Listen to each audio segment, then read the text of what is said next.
it's cool to be back in each other's company. Nostalgia. After being mates for so many years, but not seeing each other every day like we did when we were at school.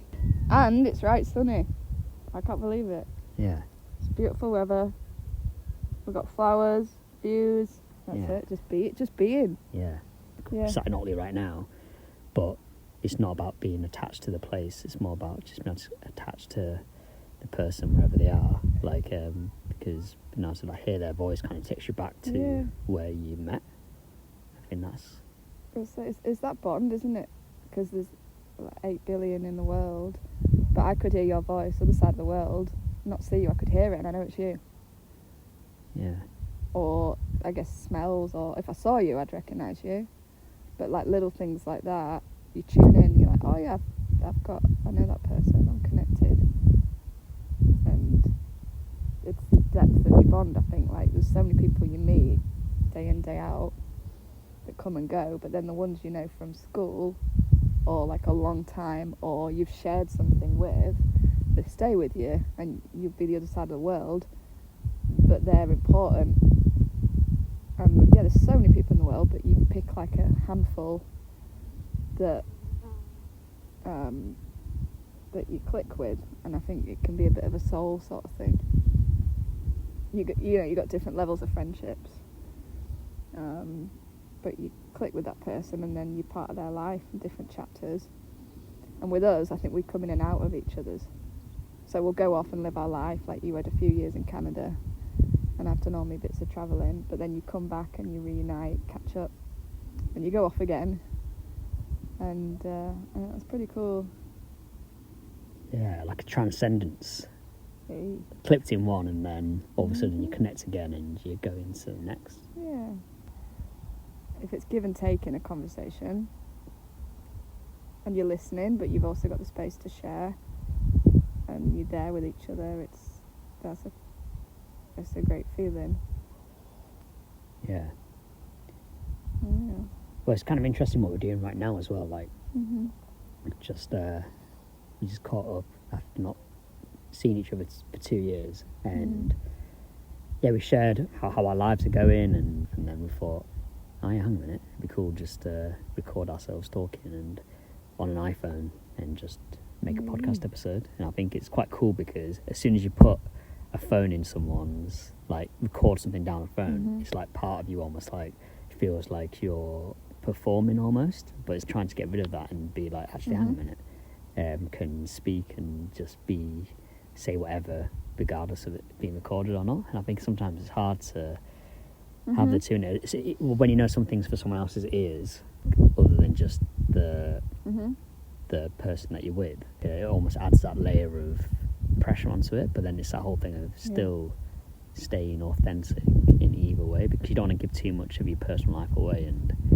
but at the same time you don't want to not be yourself, and kind of feel like you're putting a mask on when you are recording something, I think a lot's like you can get in your head if you're very aware you're being recorded, and then you start thinking about it, and then you becomes less natural. But if you externalize and you acknowledge the recording's happening but it's not your main focus, then you can be natural and not overly care about what you're saying, and it's not got to be just right. You just free flow, say whatever you want to say, and then it feels more authentic. But at first it can make it feel not natural, and it's a bit of your social media as well, right? It's very like the front of it's got to be just so, but if you let that go and it's like, well, it doesn't matter, just be however you want to be, you don't have to impress or perform, then it's different. But I think it's getting out your head, like not overthinking and analysing yourself, just externalise. I think that's the way to do it. Yeah, it's interesting, isn't it? Because when you're walking down the street, when someone can see you, for example, if you think of a lens of a camera, it's also like someone's eyes. Like this is not a camera lens, it's a recording device / my phone. But when someone's hearing you with their ears, just naturally, just sat on the bus or like sat in a coffee shop, people are hearing you be natural.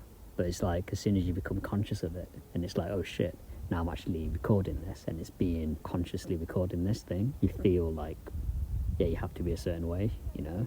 I think it's a self-assurance, worrying less about other people's judgments, letting go of like social anxiety things, and being a bit more carefree.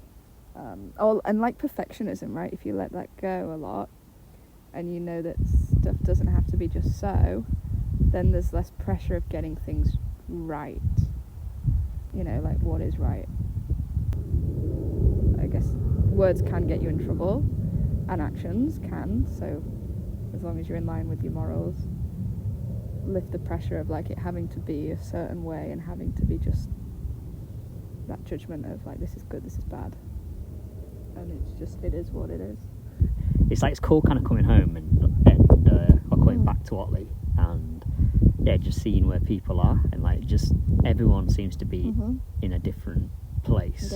Everyone's just growing in different ways in their own life. For example, I'm growing my life in Brighton, and you're in Australia, and some people are here, like, have children now, and it's like, it's cool then, and like how everyone's approached life, but we all started in the same place. In Prince Henry's Grammar School, in the art class, creating our pictures. Yeah, you worked in this like little cave, didn't you? Yeah, it's great. That was cool. The creativity cave, studio, owning the space. Probably how we most bonded. We were always doing art together, wasn't it? People are on their journeys in life, paths, and there are changes like that, but it's nice, you come back here and there's still a lot of people here in this sort of area, and you know, in Leeds there's always going to be people you can check in with. But I think it's good you just do whatever feels right for you, and not to have societal expectations of where you should be. Like, I think just remove all of that, and be doing what feels true for you, not because of pressure of where you need to be at. That's too much. Yeah. So like, success is more of an internal thing. Like, if you're working on self-development and healing, then that's the top success, I think. Not about, you know, what you've got or what you've, like, checklist things. Like, let all of that go. That's just, because then that's not authentic. Like, there's something there around that inner child that you've got in yourself. You grow up, you go through school, and you leave school, and then you're an adult, then you've got a life with that inner child. Personally, I quite like the way of just getting to know that inner child and raising that child past when you were with your parents, and letting that person evolve into the person that you visioned as well. So having your own spin on that inner child. I feel like if I had kids before, I'd given myself a chance to be with my inner child. I feel like my child would become the inner child I wish for myself. So fulfill my own child before having an actual... You know what I mean? That's it, and not to grow up too fast. Yeah. And people do get very mature very quick, but like, don't lose your youth. Yeah. And then you'll be the best. You know, if you end up being a parent, you'll be the best version of that you can, if you've learnt a lot and you've lived yourself. Yeah. There's no like, you haven't had to pause your life. You've done things you want to do, and then you move into that kind of phase, ideally. You know, I just thought there, like it says, be your youth, that you be you. Be you, yeah. Do you know what I mean? Yeah. A little bit cheeky. An analogy. Is that analogy? It's basically the way it sounds, Be like you. be you. And you're in a child, like in Australia, like people talk about that a lot, and a few of my mates paint their inner child, which is pretty cool. Yeah, and that'll be the theme. They're like painting their inner child, but it's huge. Like, don't lose that play and that spark inside you. Like, yeah, you're an adult, but you don't have to be all sensible and serious all the time. Like, now and then, but I think that helps. That like carefree, keep that inner child, which is more. It's playful, and it's they're just present. They're they're in the moment. They're feeling what they're feeling. They're not masking out usually. Like, kids are very see the emotion that they are.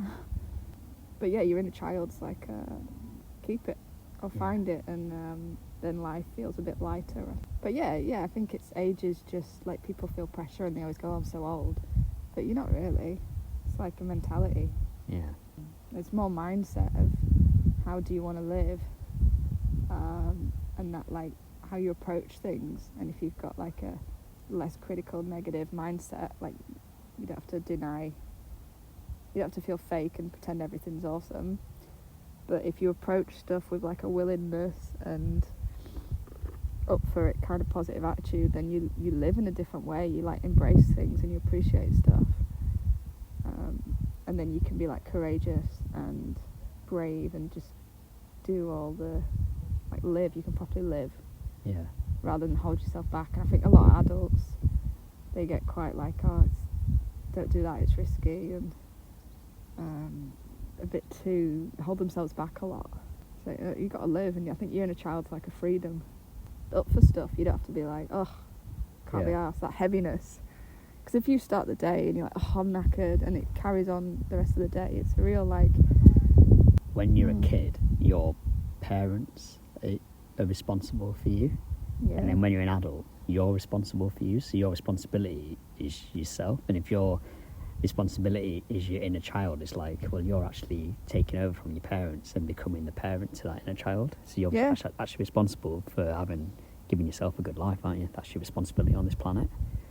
Letting yourself just change, and letting yourself, it's your responsibility to change, it's your responsibility to grow, and your responsibility to own what you've got. Yeah. You know what I mean? And if you don't have something, it's your responsibility to go and get it. That ownership of things, and not just blame like, oh, the world's shit, everything's... Yeah.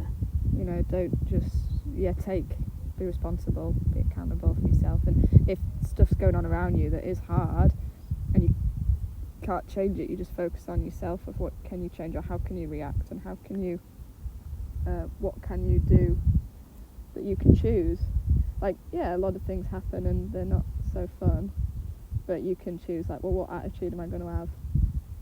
You know, you wake up tired, you can be like, am I going to be all heavy all day, and am I going to feel that, or am I going to accept it, acknowledge like that's happening, and then let it go, and then the rest of your day is very different.